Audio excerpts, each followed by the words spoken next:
Hey, if you like to shop on Amazon like most everybody, you can help Southgate Media Group out by going to southgatemediagroup.com and look at the top. There's an Amazon link. You can click that, log into your account, and a portion of everything you buy will help support the podcast of Southgate Media.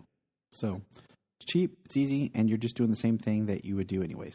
This is Dan Jurgens, and if you want to have a good time, keep listening to the Krypton Report. It's a bird. It's a plane. It's Superman. Jason J. Lewis, the voice of Superman on Justice League Action. This is Mark Wade, writer of Superman Birthright, and you're listening to the All Things Kryptonian podcast, including Superman and Supergirl. We discuss games, movies, cartoons, TV shows, and comics. Find us on Facebook, Instagram, YouTube, and Twitter.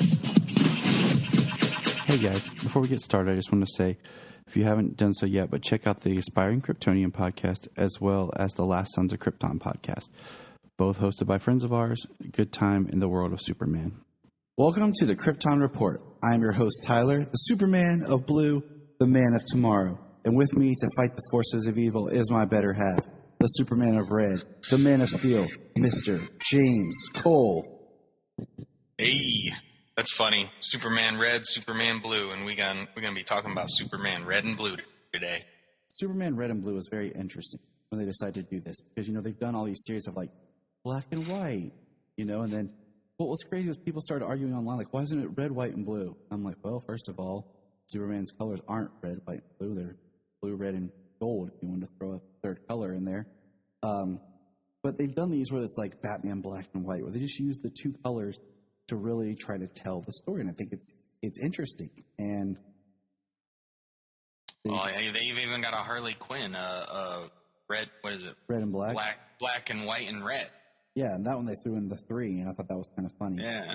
I do think what's cool about this is a lot of the writers aren't the names that you really see around Superman right now. Like, there's no short by Mark Waid or anything like that. I'm looking at Volume 1 right now, or Issue 1, Volume 1, because I really like the short story format. It's fun to have books like this where it's just short little stories with your character and it really helps get to the core of Superman. Now, for Volume 1, or Issue 1, should I say, what cover did you get, James? Oh, Lee Bermejo. Yep, me too. One thing I love about Bermejo's art is Lee Bermejo draws Lee Bermejo's Superman and Lee Bermejo's Batman. He is, I think, the only artist I can think of, and I'm thinking, that has their own distinctive character stuff. Like, he doesn't come in and draw, like, Batman for whatever the continuity is. When he does a book or a cover, it's his Batman. Yeah, all his detective covers, it's his Batman. So it's his style of those characters, and they're just cemented that wherever you see his drawings, it's that version. Mm-hmm. And I like. I mean, that. It's kind of like Gary Frank and Jim Lee. They're similar, but not exactly. But the thing is, Jim Lee's drawn for Superman for the New 52, or pre-New 52 continuity. Like, there's similarity, and then he drew some in Rebirth, because he always does, like, the first designs or whatever. But there's similarity in them. But, like, I can say, oh, that Superman's drawn by Jim Lee, but it's not Jim Lee's Superman. Right. I was going to say, if you look at certain Supermen, you can be like, oh, yeah, that's Jim Lee. Or, certain Batman. Even Fabot. That's Hush, yeah, iconic. That's Jim Lee's Batman. And that's what you would normally see from his Batman. But did he ever? Yeah, because he drew New 52 Batman because he drew the first Justice League arc of Justice League. Yeah.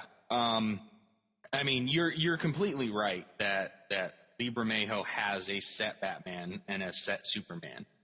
Like, you're completely right about that. I mean, even when you look at Alex Ross's paintings of his characters, they are not all identical. They are not all the same Superman and same Batman. He does have a little bit of a difference in depending on the timeline and the character and the book. But yeah, Libra Mayhos have always been the same. Let's dig into Superman Red and Blue issue. I really felt like this deserved its own kind of we need to take our time and talk about this. Because the first story, and I'm trying to see what the title is, because some of them, like, it just says at the end. It's actually called Untitled. Was it? Because that's what I was trying Yes. to check here. Yep. Untitled, you're right. So what's neat about this one is it has a little box that says, see World's Finest, number 192 for 193 for his first visit. So it's tying in kind of this past history. And this first one is which is one of the things that we are looking forward to for getting stories coming out from New Frontier, the Infinite Frontier as it is now, being able to have stories that connect back to something, specific, not just mainline continuity. Exactly. And this is one of them. This story is very interesting because this story is about Superman going to visit a foreign country in the past, and what happens is he basically loses his powers as Superman and is put in a prison camp and is beaten and tortured in a prison camp. For 8 months. And now, as Clark Kent, he has to go back and interview the guy, Nicholas Koslov.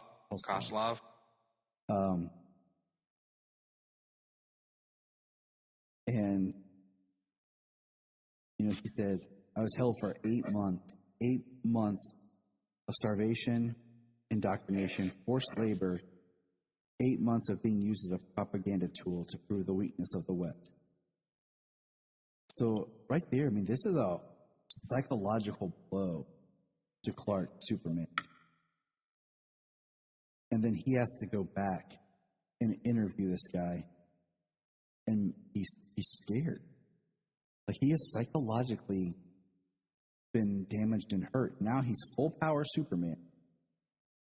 And he's scared. And one of the best panels is when he's talking to this guy who's now like a elected politician.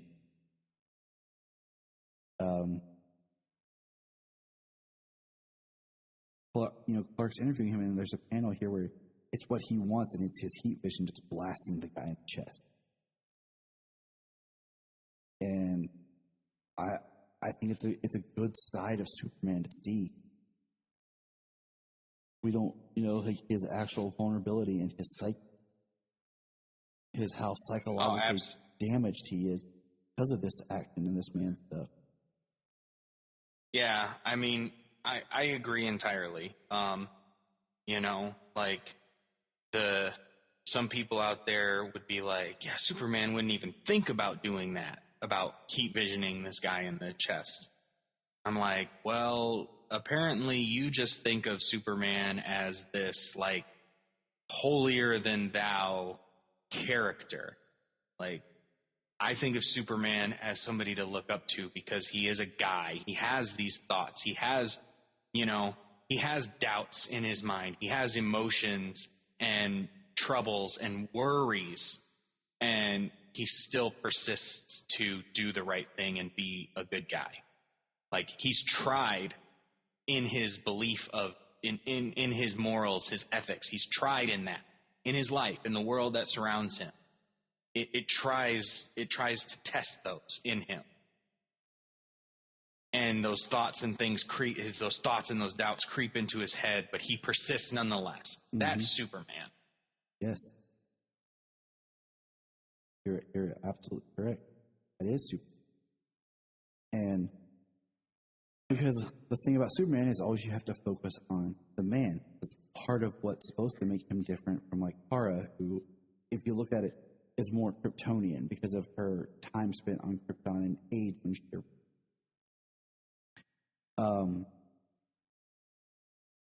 there's a great quote in here that Clark says, "It's easy to move on when you're the victimizer and not the victim." And it's a very interesting story for Superman to have been the victim of something. Yeah. In the final page of the story here, he's same as everywhere. The city was full of people who lived well because of others who were exploited. Kozlov thrived in the past because few people cared to stand against him. Ironically, his only crime now was capitalism. Would anyone care how he made his money? Does anyone ever care enough? Yeah, I care. No matter the consequences, I will always care. And during those panels, we see Clark notice the police, some issue, runs down an alley, shirt rip, Great story. Great story. Yeah, it was. John Ridley wrote it. The next one is called A Measure of Hope. And this one, I think, is my...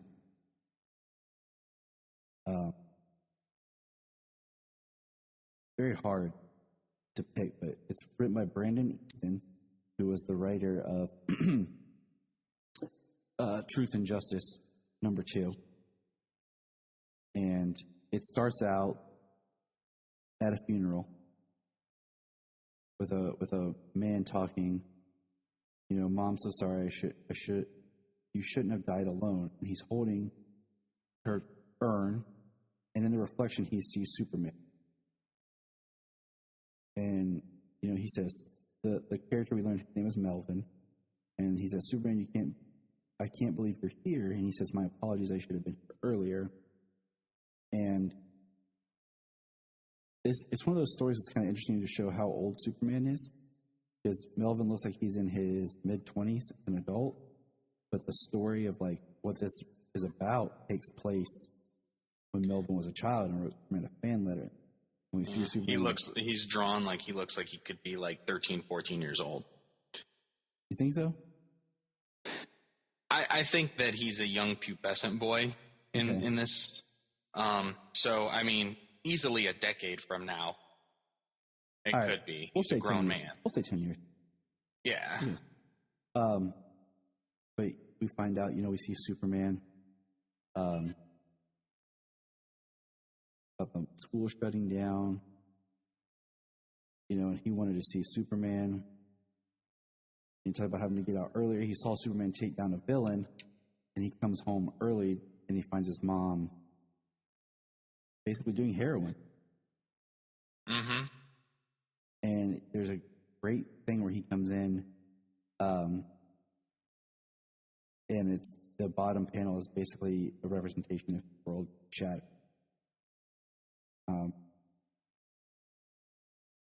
He says, "My mom had been laid off from her job as a legal secretary. I knew she'd be home, and I'd surprise her with my incredible news." He comes home to find her doing drugs. And then, you see Superman in the panels when he was reading the letter.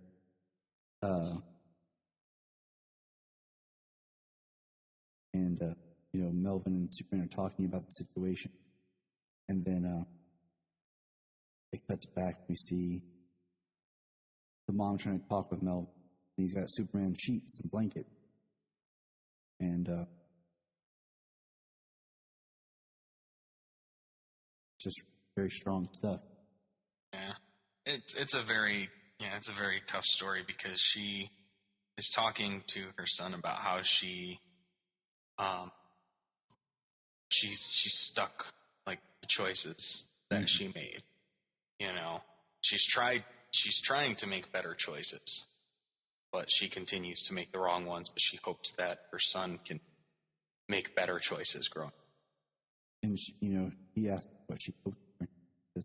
A better tomorrow. That's the only way to measure hope, by your capacity to believe that things can improve.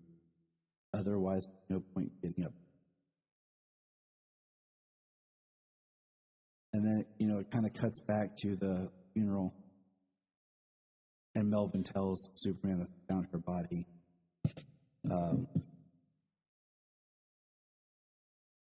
And Superman gives him a hug.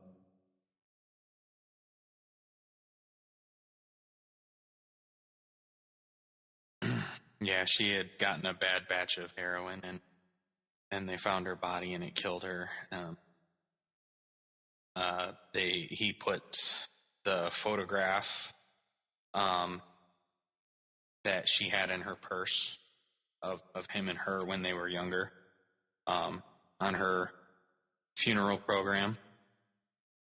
And what's really nice is, he's not mad at Superman for not being able to fix it. Yeah. But they draw Superman so sad that he was too late to know. I think that's a perfect example of Superman. Like, he knows it's not his fault, but he wants to be able to do as much as he can. Yeah, he wished he could have done more to help. And then he takes the urn with the picture and buries it. Yeah.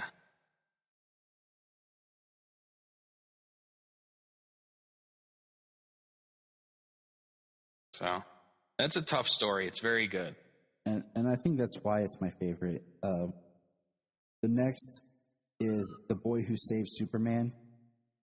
And it's basically one of those, Superman's fighting and he's injured. And he falls into a building. And it starts, and this is what I like, it starts with what you learn is it's the boy a little older interviewing for a position at the Daily Planet.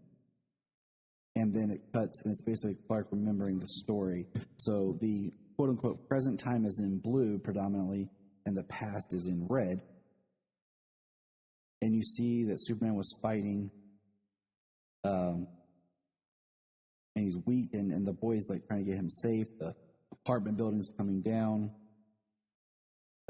Even in all this mess, like Superman is like a giant robot alien thing trying to get up, and we see the apartment building falls and crushes the kid's hand. And Superman gets up, and he says to the kid, Superman says, "I've got to get you to a hospital." And he says, "I'll be okay. You must save our people. Go."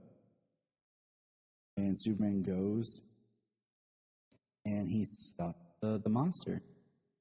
And at the end, you kind of have Clark meeting the boy. And he says, the boy goes, "I want to introduce myself." And he says, "Abdi." He says, "I've seen your work. It's incredible. I'll make sure to put in a good word with you with the chief."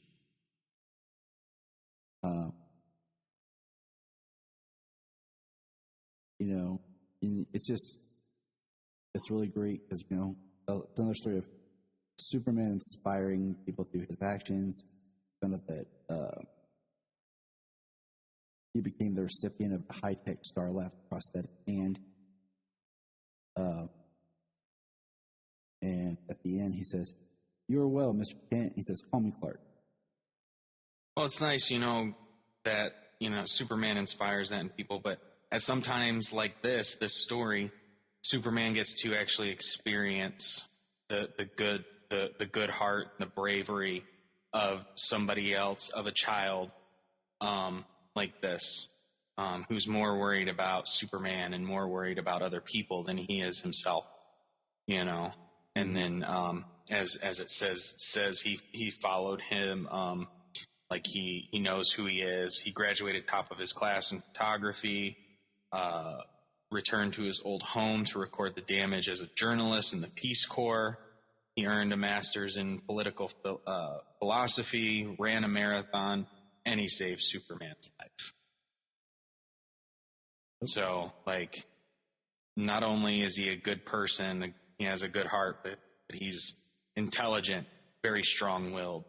So, it's nice when Superman can see that and admire people, because everybody looks up to him, but there are people, regular people, that Superman admires. Yes, there are. And I think that's something that does not get brought up enough. Yeah, I mean that goes with the that goes right hand in hand with, you know, Superman. Superman is all good and godlike, like, you know, that. I mean, from that perspective, you almost picture Superman as looking down on everybody when he looks around the world and sees the good just enough to lift himself back up when he's feeling down. He's having problems. When he's having doubt, the world helps to lift Superman back up because he's just a guy. People don't see that, or at least enough people don't see it. Mm. So the next, I'll tell you, this one was interesting. Yeah, this was a weird story. It's basically, it starts in black and white, and this alien being has in all the color. He's trying to get like a fifth dimensional being and trying to find a way to get the colors back. Trying to have him explain what are colors. And then, you know, he talks to Batman about the responsibility of, he has this basically Pandora's box with all the colors. But like along with those colors comes like human emotion.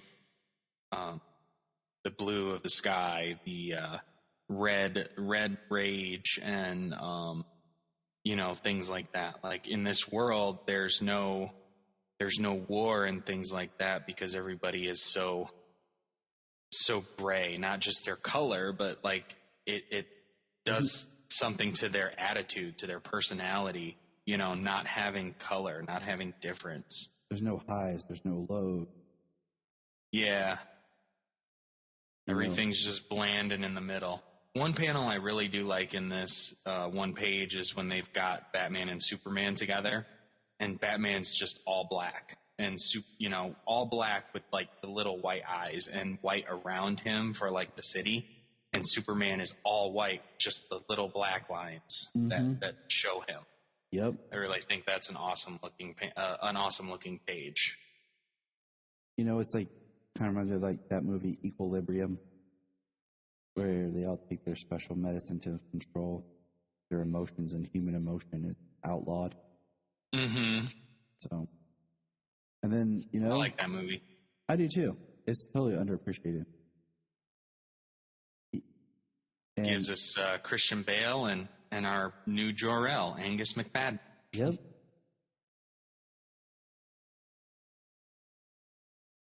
And basically, Superman chooses to unleash the color, and it's like he had chosen the color of love, and it emanated. I can't talk. Emanated. I know. Can't talk.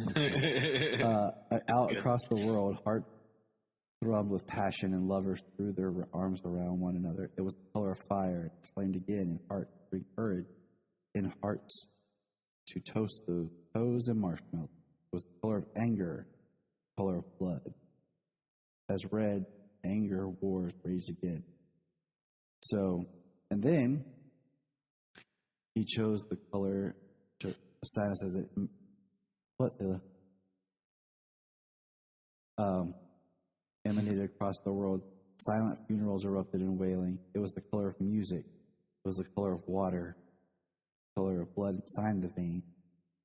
That's the blue. So it is very interesting. It says, he brought back us the most human of color, and all the others followed. For better and worse, we became all the way human.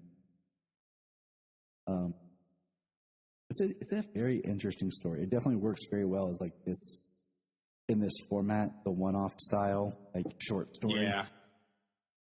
Well, it also makes a complicated choice for Superman in that story, just being so mundane about just the colors and the way of life, the way of the world. I mean, when they describe red as love and anger and blood and war, and you know, blue as in music and sadness and water and blood in the veins and, you know, life and everything. Like he still had to make a difficult choice on what makes people people, what makes them human. And, you know, that be releasing the colors and wars beginning again, fires happening. Yeah. So, I mean, it's still a difficult choice that Superman has to make in that story. Mm-hmm. Because basically, it's that old debate of what is life without emotion? What is the world without emotion? You know, what is good? What is good without evil? You know, what is the to love and lost and to never have loved it all kind of thing, like where, you know, how do we feel? And yeah, it's a steep. Now, the last one of this book, The School of Hard Knock Goats, I liked a lot. I actually showed it to Solomon because it is a story. It is Clark Kent's first day of kindergarten. And you see the mom and pa getting him ready. And he's talking about, what if I can't make friends? And then you see mom and pa's thought bubbles. What if the other children know he's different? What if they think he is a freak? And their worries. Well, the first panel is he's ready for school, but he's floating. He's not even on the ground. Right. So he gets on the bus. He's going to school. He's telling himself, "You can do this. You can do this." But it's cute because don't accidentally float. Don't run too fast. Don't see all red and anger. Don't wait. It's happening. I'm making friends. I think the teacher likes me. I know cool things to paint. I know fun things to play. I know the best jokes. I did it. And, you know, we see him coming home. And they're like, "Tell us about it, Clark."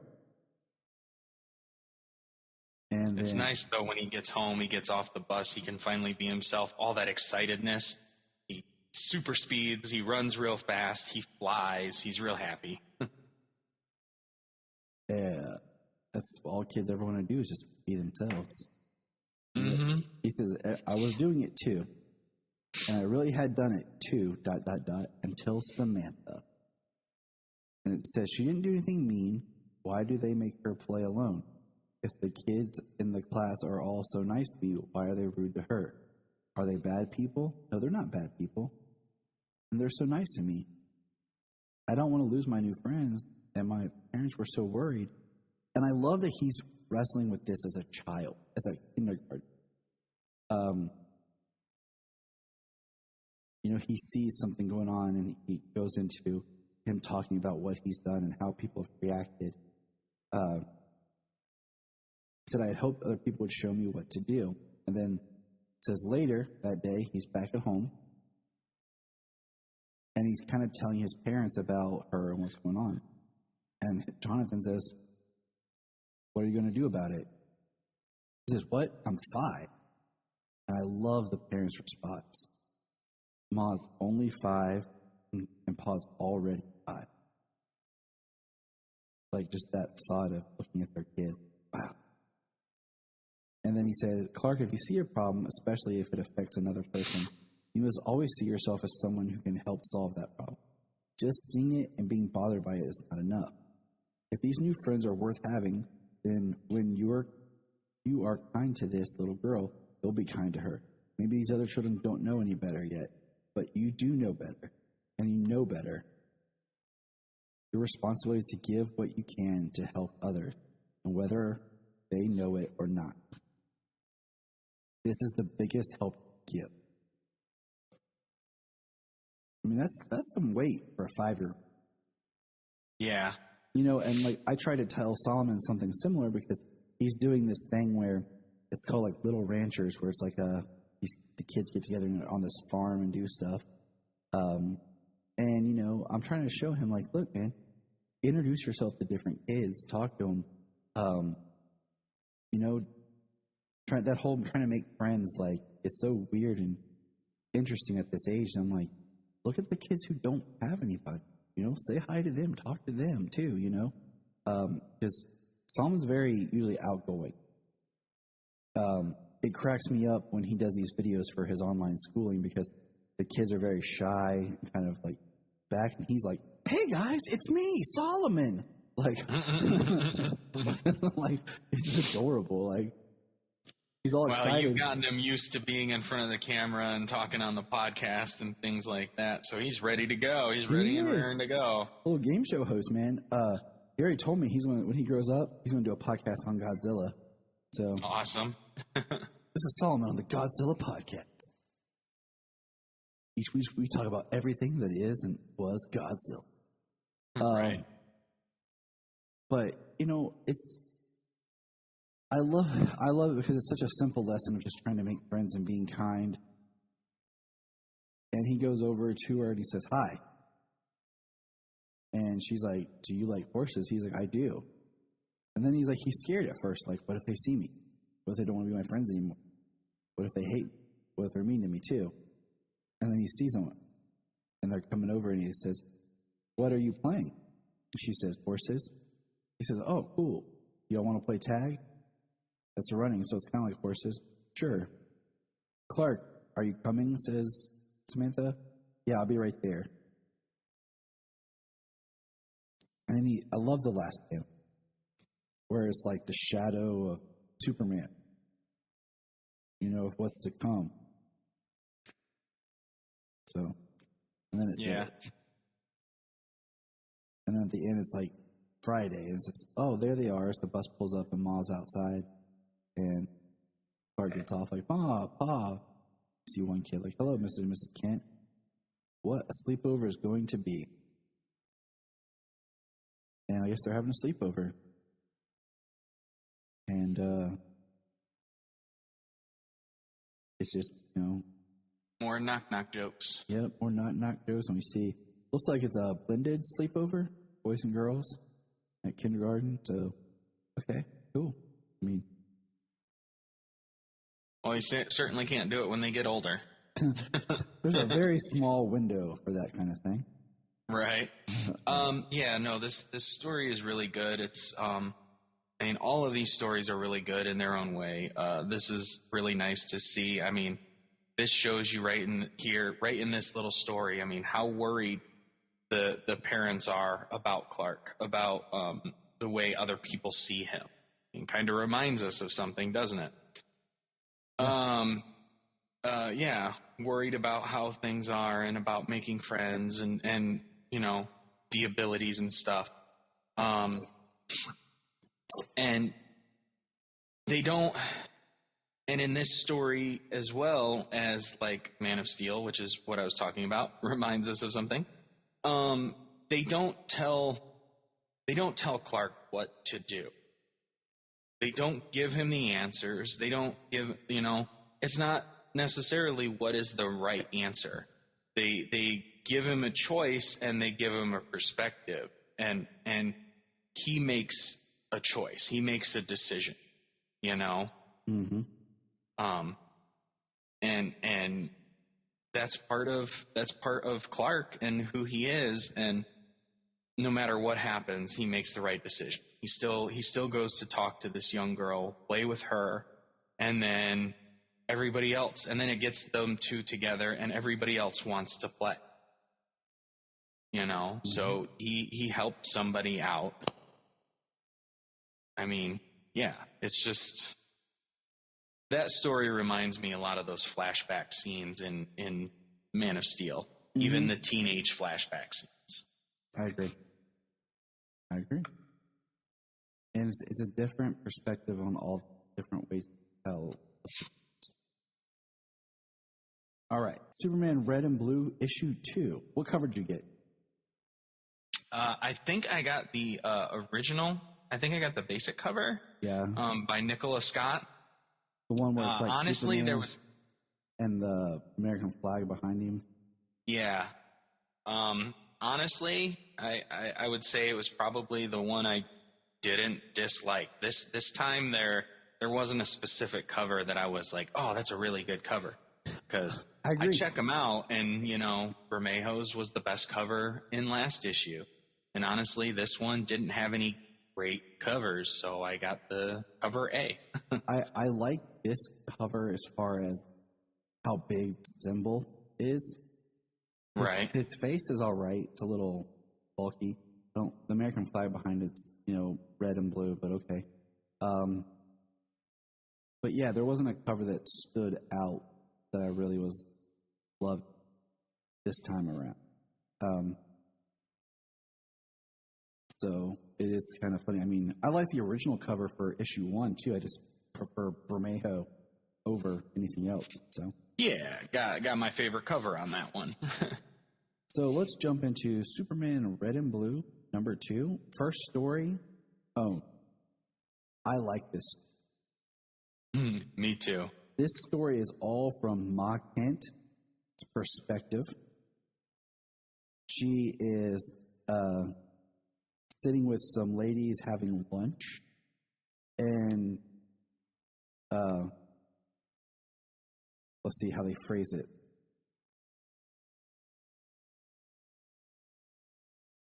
They basically say, it's great that you and Johnny had a child, even if you couldn't, Martha's like, not sure, what do you mean, go on? Have one of your own. And she's like, let me just say this.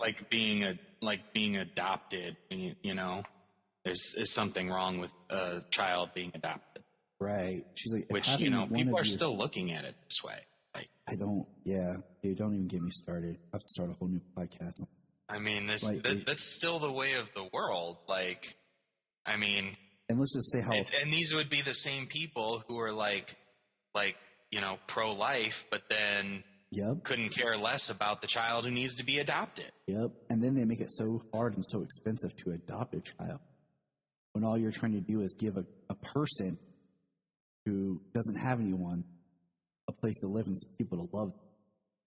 Yeah. So yeah, let's not. Family is not just about blood. Say that for damn sure. Yeah. Yes. Like me, I don't got friends. I got family. So Martha says, Nora, let me just say this, if I may.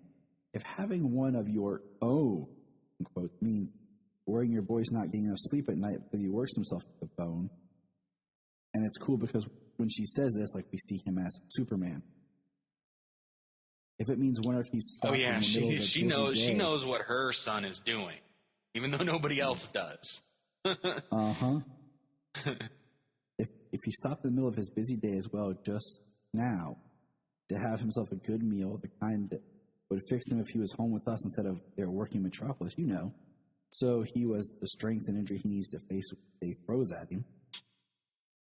And it's just funny because throws at him and super this, that. And I'm certain you ladies know that any day can damn well bring a challenge completely unlike what you imagined when you woke up that morning.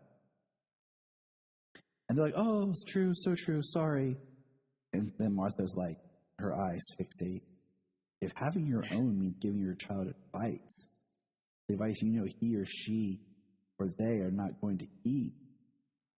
And then we have this great picture at the bottom of Superman, and there's all of his rogues basically.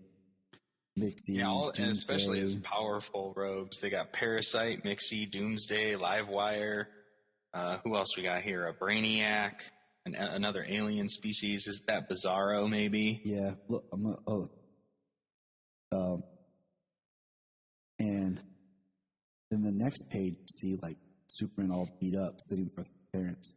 It says, if staying up late to hear that door latch catch, simply so you can sneak a glimpse and verify with your own 2 eyes that the most precious part of you, your child, bird or not, it's okay.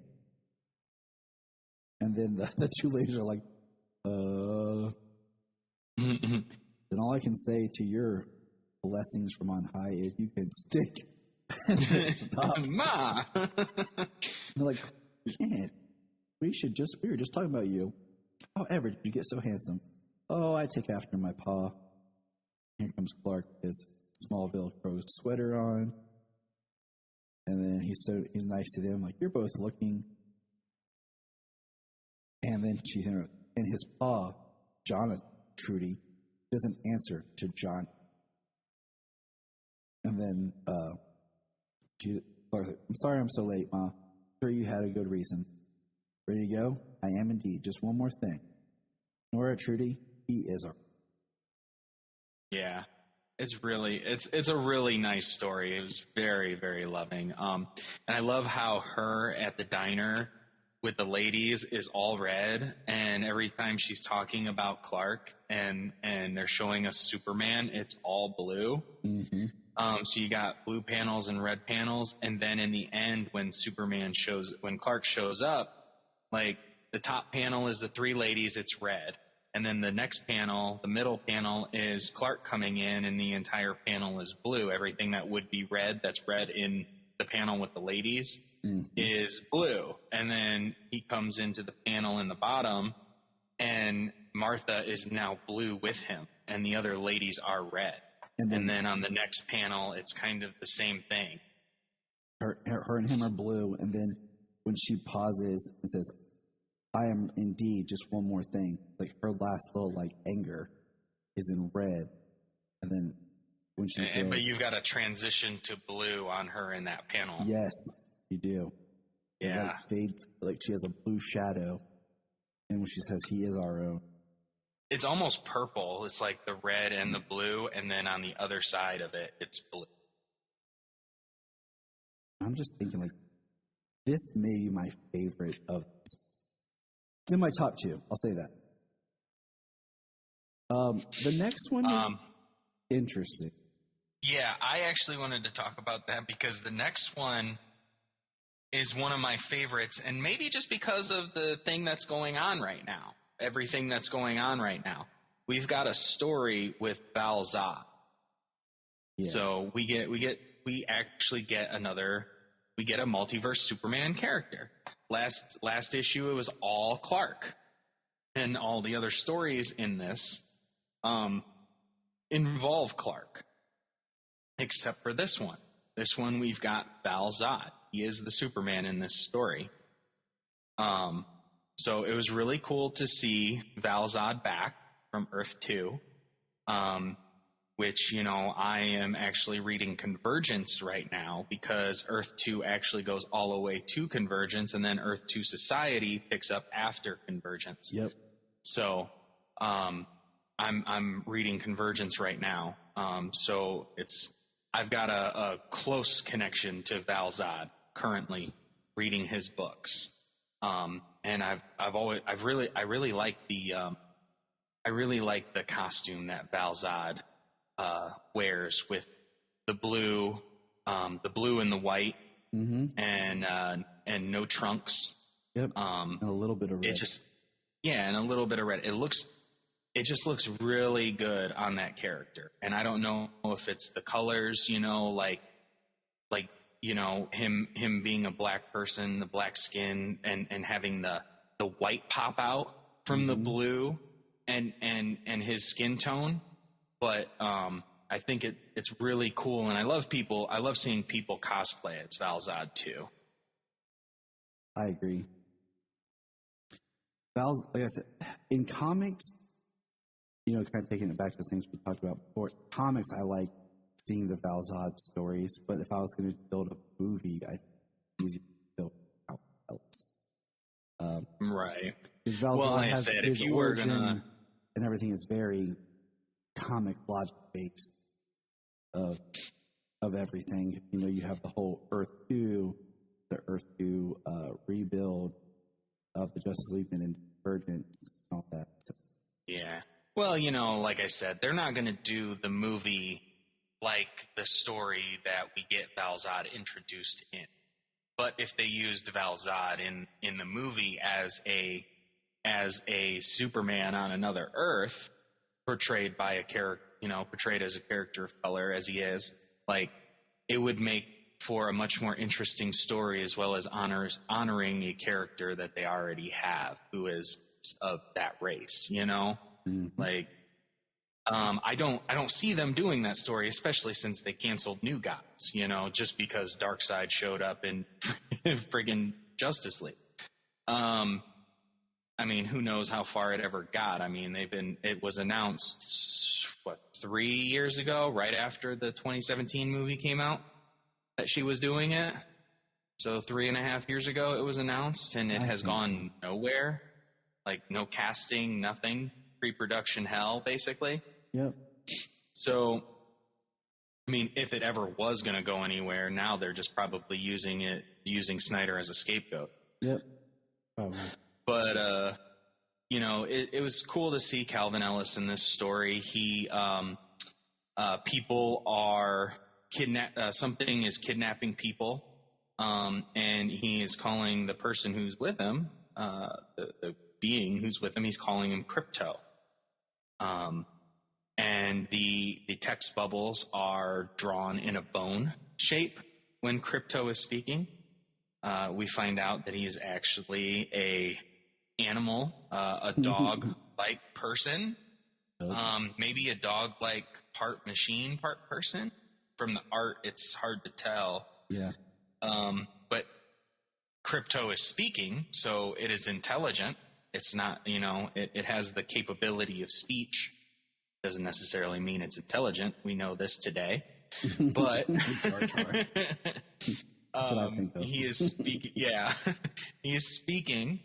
So it's kind of cool. We got Val-Zod and Crypto, and we find out that the person kidnapping people is Prometheus. I'm not very familiar with this character. When I think of Prometheus, but he does think of getting his arm cut off. He was the one who got his arm cut off, right? By and everything in that whole fight.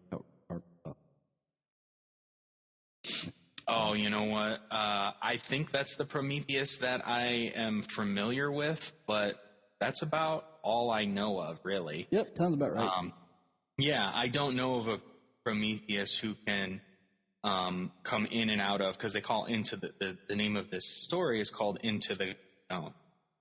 I don't know somebody who can go in and out of different dimensions, like this ghost zone, this ghost realm. So that's something new to me, but also this is Earth 2. So this could be kind of an original Prometheus. Yeah. I feel like this story is like something that like I want to see a continuation of this art, like, so yeah, but it was good.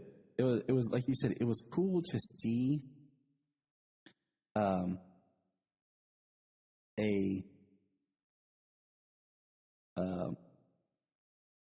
do you call it? A multiverse super. Yeah. For this being a anthology series, I mean, Val-Zod, his character was inspired by Clark Kent. Clark Kent on Earth 2 died. And when he finally came out, he took the S-Shield, the House of El symbol, as his own to pay honor and tribute to Clark Kent, to pay honor and tribute to Superman. Mm-hmm. So it's nice, we got another Kryptonian who is doing all he can because of Superman and becoming his own Superman in his own right. Yep. That's cool. Yeah. The nice thing about this story too is they give Val-Zod, like Val-Zod in Earth 2, he's a pacifist character. His first go-to is not fighting.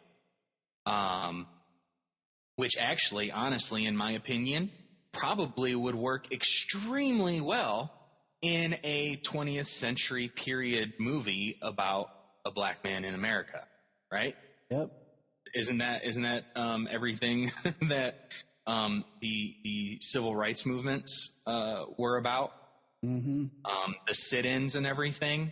I mean, if you did that, that'd be that kind of does sit. That kind of just seems like that would fit perfectly with the idea that's floating around out there about what this new movie would be. Anyways, that fighting is not the first thing he goes to, and so in this story, I won't let go.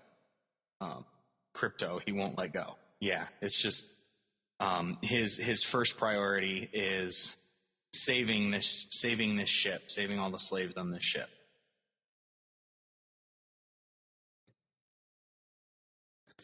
All right.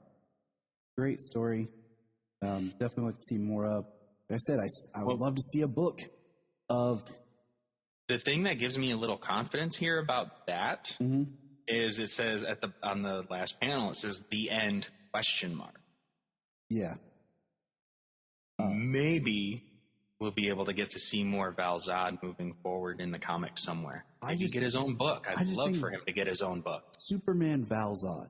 I mean, is what right there. Superman Calvin Ellis. Like, give me 2 titles, in this kind of like it's a new Superman title. They can each get their own book, like 12 or 6-issue arc or whatever, the miniseries to kind of expose the character and see if like we want more of that individual character. Because I wouldn't mind seeing these stories brought to life more than these little parts where if you're like, oh man, I want to read this story by this Superman. It's like, where is he at? Well, you got to dig. Like, so. Yeah, well, I mean, it's just like you said, Superman Val-Zod, Superman Calvin Ellis. We've got Superman, the son of Kal-El, coming out. It's a John-centric book. Yeah, and I'm surprised there's not a John story in here, kind of, or like, the Red and Blue could have done a couple more Otherworld Superman. I think it would have been nice. Well, this is still supposed to be a 6-issue thing, isn't it? So I don't remember. Is it like? I think my initial. I'm actually going to look, but I think that's what it was. So we still have lots of anthology stories to come.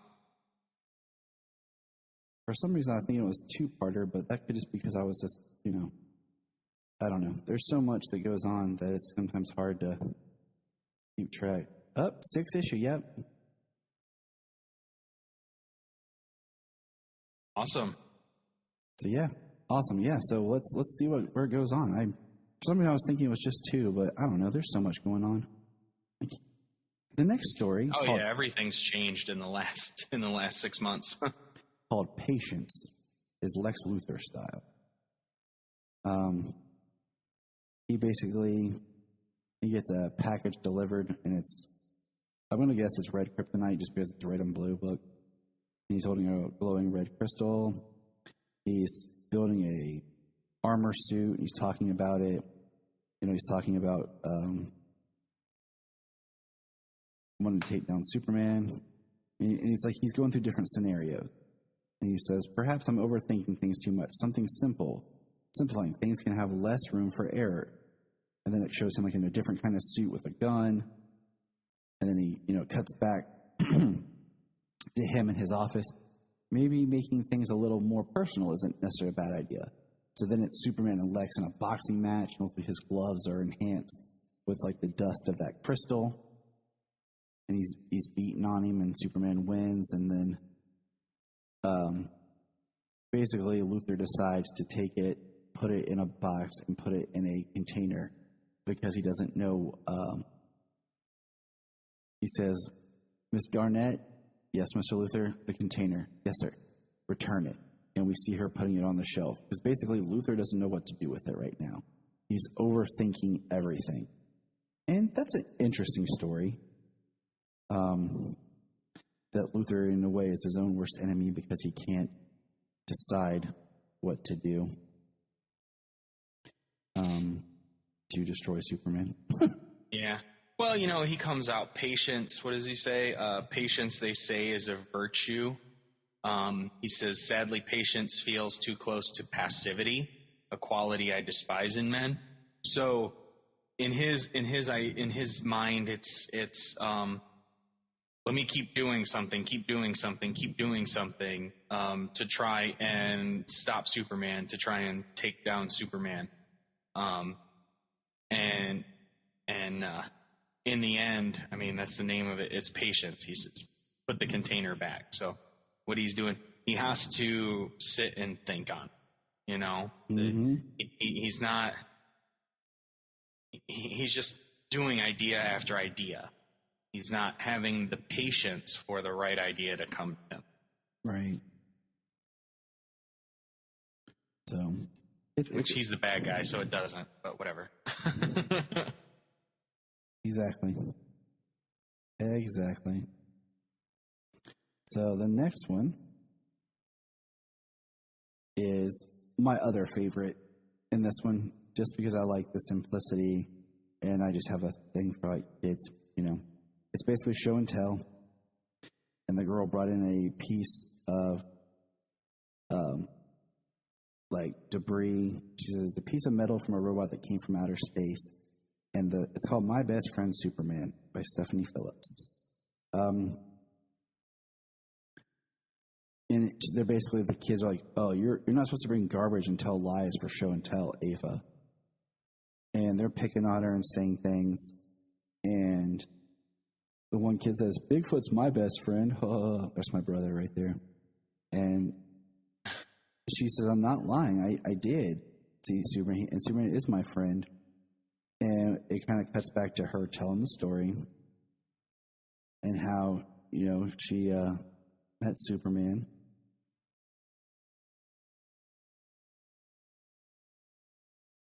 And,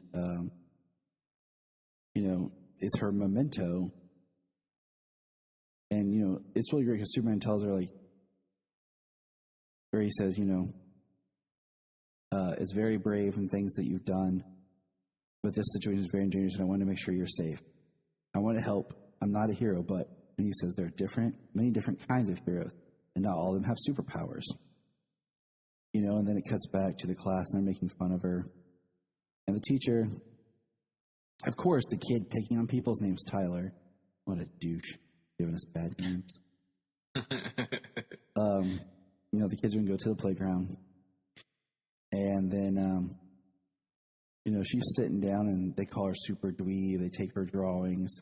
They take her cape. And then, douchebag Tyler here says, hey guys, now I'm Superman.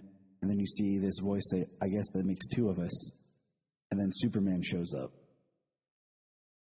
And it's good to see you again, Ava. I want to thank you for your help. And she says, I didn't do anything. And then Superman basically says, your actions make you a hero. And he takes his cape off and gives it to her. And he's like, isn't that right, Tyler? Dang it, stupid Tyler. I guess I'm sorry I called you a liar and took your cape. And then everyone's like, no, I'm on Superman's team. Yay, no, yay. And then the last panel, Superman winking back at Ava. It's just a good story. I like it. It's simple. It's a simple lesson for kids to learn. And Superman he's not mean to anybody. It reminds me, like, do you remember that part, I think it was in season 1 of Supergirl, where the little girl's dressed up as Supergirl and she's coming to get on the bus and they're picking on her. And she is talking about, like, she loves Supergirl. And then Supergirl, like, hears it as she's flying and she drops down and uses her X-ray vision and sees the girl's name on her backpack and talks to her as her friend and then says something and then flies off. And all the kids are like, oh my gosh. Right. And then we have... what's really cool is she gets her cape taken by that boy, and Superman gives her his cape. So in the end of the story, she's wearing his cape, not him. The last one is another kind of, I guess you could say, otherworld Superman.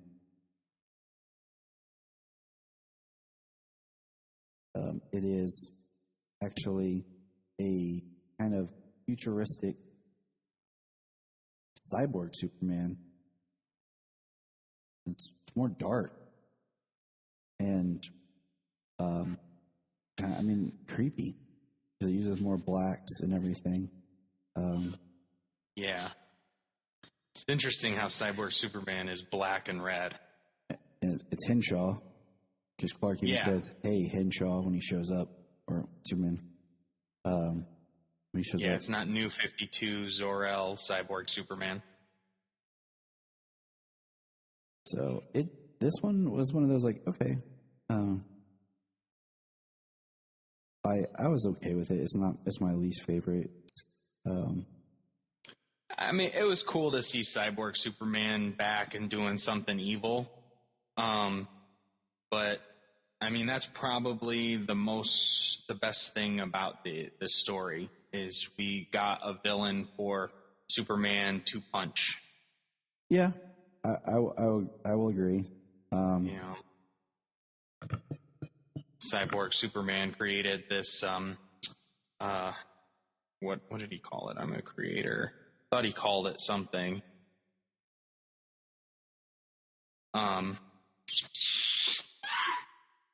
He will be my dog of death. I mean, that's what he says.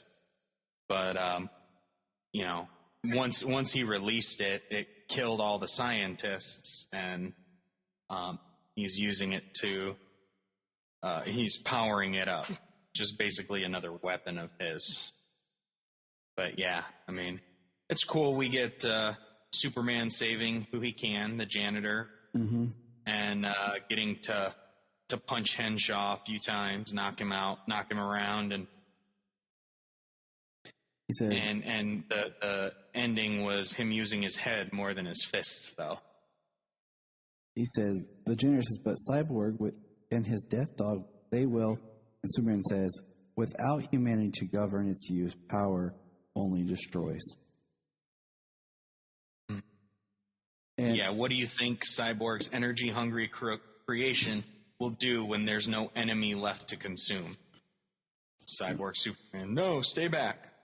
So it was good. I like it. I think sometimes in anthology books, I like the stories where you're like, okay, are they going to make another one, or could they continue this, or is it just kind of a quick wink, one and done type thing? Yeah. Like vignette type. Which I think most of the stories in this, I think are like that. You know, they're your clip show, something that's finite and just has a spot in the story, in a history somewhere. But the Val Zod story, I think here is the main one that has a potential to give us something else, give us something new. I agree. Well, we'll put a pin in red and blue until I got a date here of May 18th for the release of number 3. Yep. And I'm going to get the alternative cover. I sent you a picture just now of the alternative cover that I want to get. I was going to say, I see 2 of them, and I think I know which one I want. And then we got June 15th for number 4, and it's got 2 of 3 covers on there. Ooh, I want to see that. The third one's not out yet. It doesn't. At least they don't have it up on this. Send that link. Okay. But all right, everybody, that was a good time. You know, dipping into red and blue. Let us know your thoughts, and remember,